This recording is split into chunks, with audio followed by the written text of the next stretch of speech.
All right, new update on our JDM K24 engine.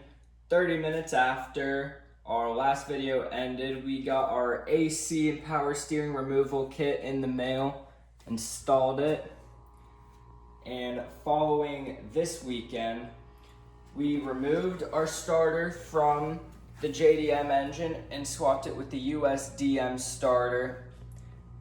We also removed the flex plate and replaced the flex plate from the US engine to the JDM engine.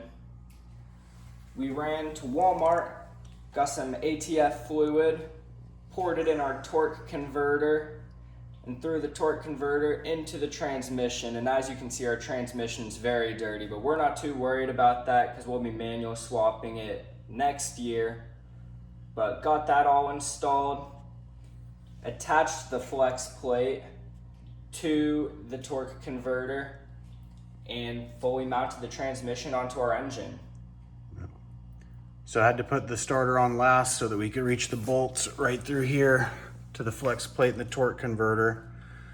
And before we drop it back in, not that we have to, but we're going to, we'll go in while we've got the space to get it all the different sensors and put the US sensors in because they fit the wiring harness for what we've got over there. And then we'll be hooking everything back up.